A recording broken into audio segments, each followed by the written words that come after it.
So this is my beef and black beans. I'm going to showcase these beautiful glossy beans. This is a super easy dish to make, but the one thing you do need to do is cook the beef out quite well. So I like to cook this for at least 45 minutes, or sometimes I actually even put it into the oven and put the oven on at about 150 and let it cook for a few hours. Because honestly, the longer you cook it, the better it is. And sometimes it's also even better the next day. Anyway, Mike, I might get you chopping up for me again. Yeah, sure. Can you do me some capsicum, the jalapenos are going to go in, and some zucchini. So this is another great dish for you guys who are parents and you're trying to pack in some veggies into the family meals. This is a really easy one to get some veggies in. Diced? Diced, yes, please. If your kids are picky about veggies, you could grate them, and that's a really nice way to hide some sneaky veggies in there. So all I'm going to do is saute off some red onion, or you can use brown or white onions, whatever you prefer. I sort of tend to favour the red onions. Sauteing that in some extra virgin olive oil, without burning them, but I want them to go a little translucent. And then I'm going to add in my beef. And again, I've gone for quite a lean cut here. I like to buy premium mince, and then I add my extra virgin olive oil. And we just want to cook that out until the meat is nice and browned. I'm not going to add my beans until right at the very end, because I've actually used canned beans. If you want to use beans from dried, please be my guest. So tell me, do you use canned, or do you always do it from dried? I use both. Right. I use both. I am a control freak, so I like to control the cooking of the bean if I can and get it to the exact right texture and consistency I want. Oh, that's a good point. But then sometimes, like, for simple ease, and things like hummus as well, like, I like to make all my own dips and stuff like that at home. Yeah. Like, having a tin of chickpeas is far easier than soaking your chickpeas the night before and so on and so on. Exactly, I agree. That's a good point, actually, about the texture. Sometimes, you know, canned beans are perhaps more cooked than, and that's why I won't put them in until the end. Yeah. Than they would be if you cook them yourself. Yeah, exactly. I'm also just going to pop. See this? I'm actually putting some salt in here, right? You do need a little bit of salt, both with beans and with meat, I think.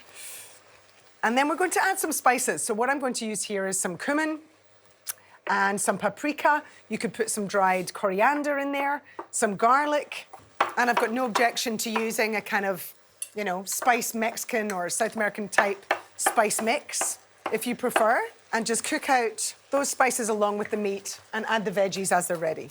So you want all the veggies basically to go into, almost into the sauce, basically? Yeah, I want it to be a kind of chunky, salsa-y sort of lovely mixture. And it all, because you cook it for so long, they really do all cook in, and you'll get all the kids eating all the veggies. Nice. And it just adds some colour. I love using red capsicum because it just adds that burst of colour to the dish.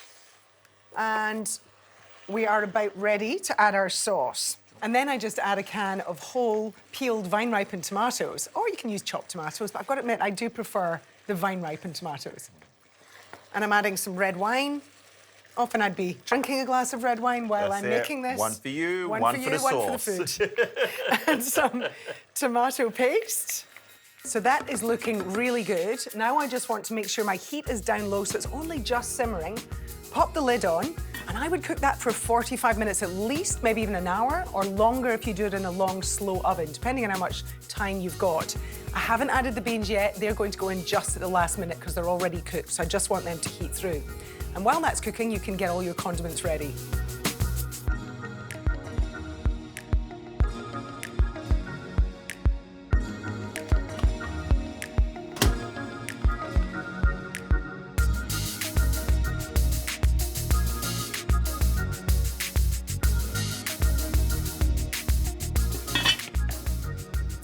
Now, oh, that is looking sensational. I mean, the smell, Joe, is gorgeous. And it looks fantastic. So all I've done is added those black beans and just let them heat through. So it's just, you know, the last 5 minutes or so you need the beans in there. So we are ready.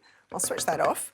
We're ready to assemble our bowl. So I always start with the lovely, I like these crunchy cos lettuce leaves into the side. Now, Mike, you've already done some rice for me. These are so convenient. A microwavable brown rice. I love using a whole grain, of course, is basmati. Just plump some in there.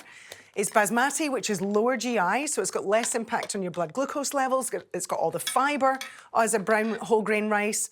I just absolutely love those. For convenience, they're so easy. Put a nice, generous dollop of our beef and black beans on the top. Oh, how good does that look? It looks so inviting. And then the way I would do this at home is just to serve all these things in the middle and let everyone compile the way that they like it. So a nice dollop of yoghurt on the side. All I did there with the avocado was just some lime juice over the top, and I left it nice and chunky. Some grated cheese, and then, you know I love them. You love it. You got the pickles in there, the jalapenos in there, and then the pickled version on top. Yeah. You can tell I like a jalapeno. A few little jalapenos on top, and then that is, I can't forget. It's almost like the a little wedge burrito of bowl. It is. You know. A deconstructed burrito. Yeah. How's that? I love it. Beautiful. Let's tuck in, Mike, shall we? Done. Well, Mike, I think I have to let you do the honours. I mean, this is like a regular meal for me.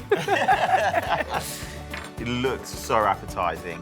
It's the sort of food that I'd love to eat at the end of a busy day, Jo. Oh, good. And you know the other thing, what I love about the little lettuce, you can use that like a lettuce spoon. Yeah. Put your meat onto the top of that, eat it like a lettuce burrito. Good? It's beautiful, lots of flavour, like really subtle, delicate textures. Juicy, great meal. Love it. Enjoy it.